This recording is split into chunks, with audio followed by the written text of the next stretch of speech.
Hello my lovelies, welcome back to my channel, The Art Hive, with me Sarah, and in today's video I'm going to be reviewing the ECOLINE watercolour inks, as I've seen a lot of artists using them on YouTube and was curious to try them out for myself.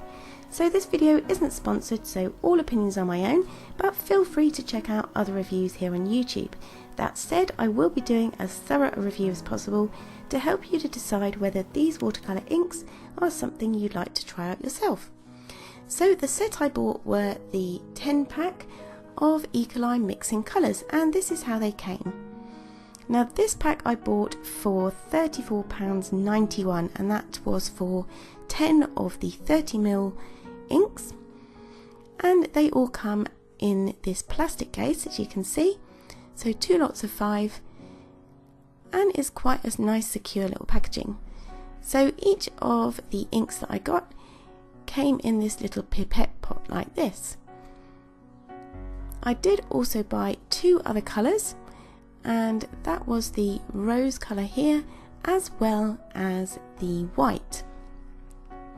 So there are 59 transparent colours available in this range of paints, with 2 opaque colours as well, so that's a total of 61 from what I could figure out anyway. Some of them do come in these pots like this black one I've got here without the pipette, and I think not all of the colours come in these neat little pipette pots, and that means that transferring them is a lot easier with this little dropper pot here. But that's just something to bear in mind. I think it may be the older design pots maybe that come in the little jars without the pipettes.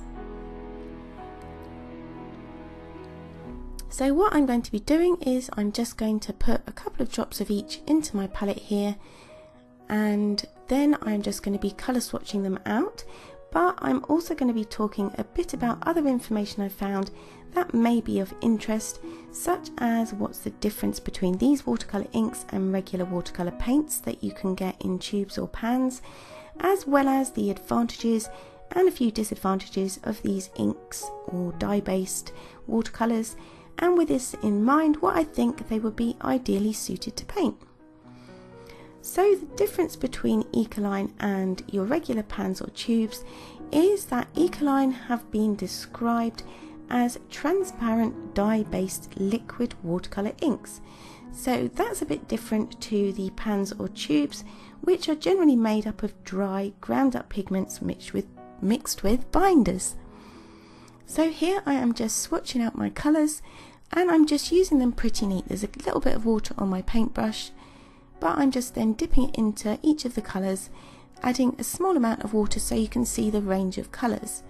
And I put the number and the name of each of the colours that I've got, so you can see how transparent they are, as well as which is the colour and the sort of the range as you add more water. So because these aren't mixed with ground up pigments, they're less likely to granulate. So granulation is where you get a separation of the pigment from the binders when you add water.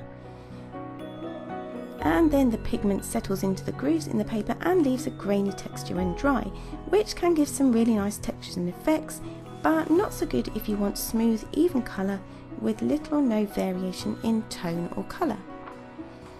And most manufacturers will have some sort of info on the paint tube if a colour is granulating or not, but there are some colours that do have a tendency to granulate, such as ultramarine blue, raw sienna, and some pigments with iron oxide in them. So none of the colours in the set I bought are typically granulating colours, and I can only conclude that ECOLINE are not granulating paints. But obviously if anyone has bought some of these and they have found that they granulate, then please drop us a comment in the box below, and then we can all learn from that. So the next test I did was just to see how, once the paints are dry, whether you can lift them. So that's just going in with some clean water on my paintbrush and trying to lift the colour from the already dried paints. And what I found was that they do lift, not completely, so maybe they're a little bit more staining than some watercolour paints, but the lifting property of them was better if the paints hadn't dried completely. So I tried to lift colour from the paints once they were dry, and you can see the results there. So the next thing I did was just to try out some different properties of them. So the first one here, I'm just going to lay it in, and I'm just using 3 of the basic colours, so a blue, a magenta and lemon yellow, and I'm just going to do 1 circle at a time on those and then see how they layer once dry. The second test I was going to do was to see how they mix on your palette, and again I'm just using those 3 primary colours, so the blue and the yellow there, and I'm just going to show you on my palette how easily they mix together and what lovely vibrant colours they can produce when mixed.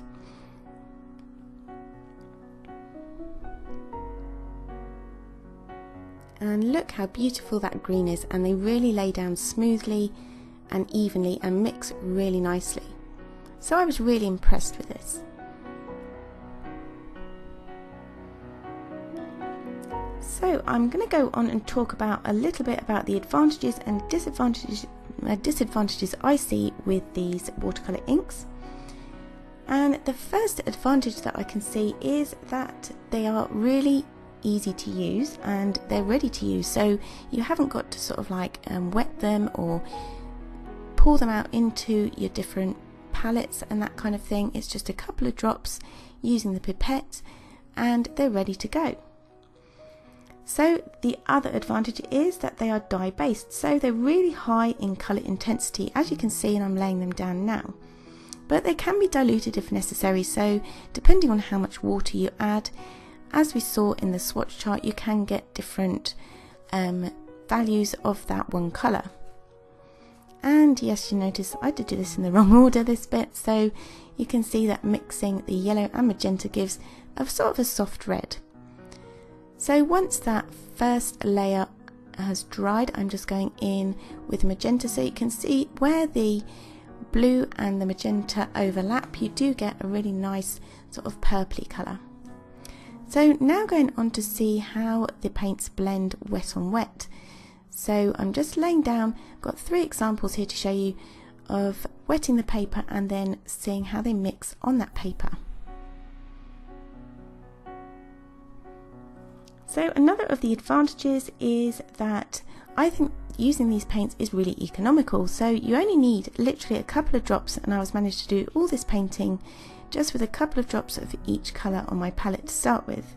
So there's less waste. And a little does go quite a long way.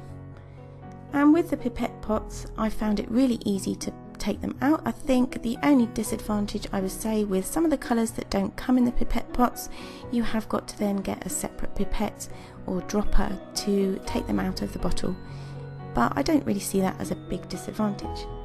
The other thing I like about these is that they're really fast drying as well, so there's less wrinkling of your paper, and that's really good if you don't want to hang around and wait for individual colours to dry before you add another layer. Another advantage is that they do reactivate once dried, so similarly to a lot of watercolours, once they're dried on your palette you can just add water again, and these do really mix straight back in as if you first put them down. And they adhere really well to both watercolour paper and board as well.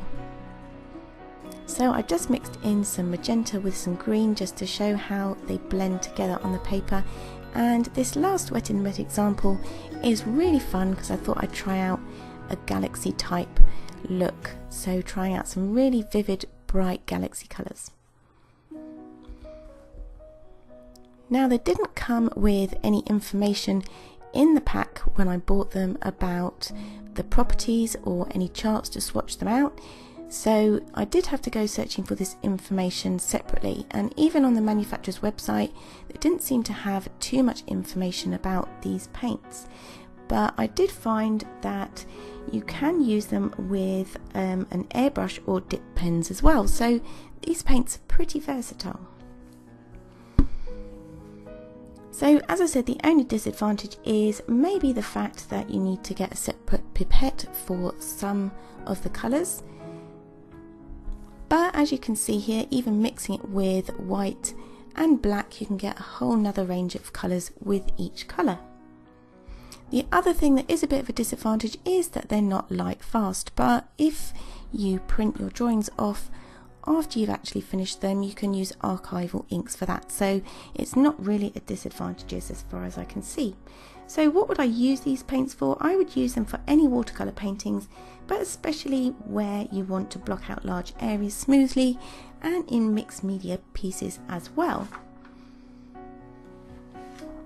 So hopefully you found this review really helpful. If there's anything I've missed, please drop a comment in the box below, and if you've liked this video then please give it a thumbs up, comment and subscribe, and I will see you all in the next one.